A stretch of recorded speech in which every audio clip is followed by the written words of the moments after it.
Welcome back for part 2 of How to Keep Your Heart with All Diligence by Monitoring What You See. Your eyes can make you believe something untrue.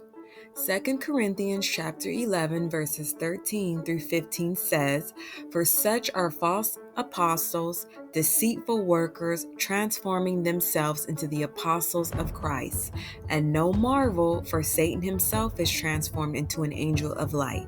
Therefore, it is no great thing if his ministers also be transformed as the ministers of righteousness, whose end shall be according to their works.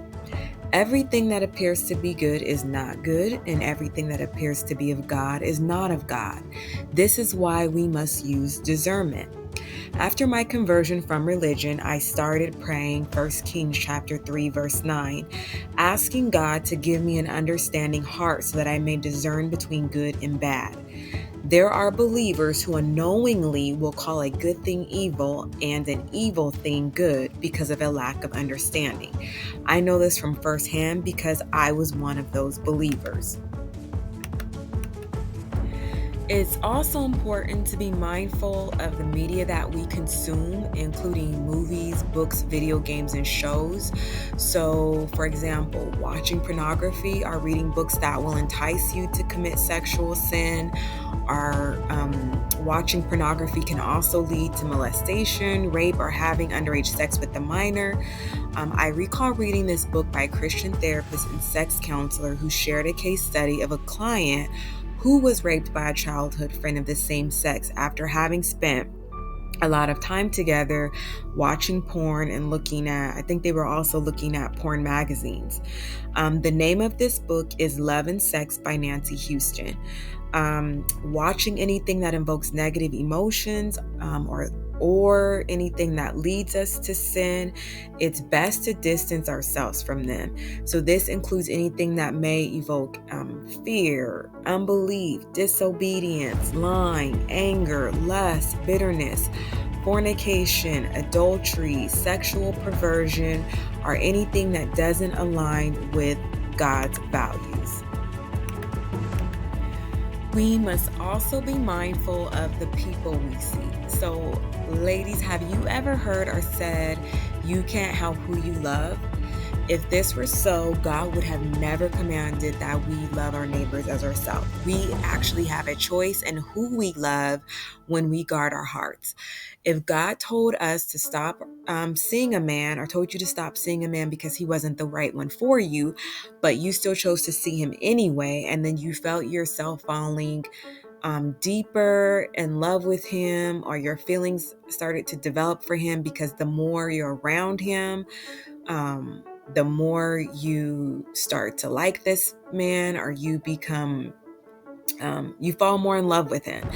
So you become more attached to him. You start developing emotional soul ties, what the Bible also calls as yokes, because you continue seeing him.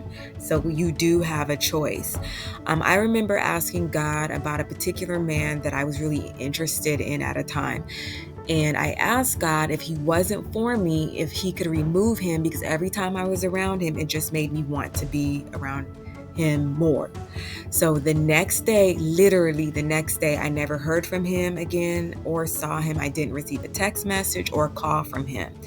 So we can guard our hearts by being careful of who we keep company with.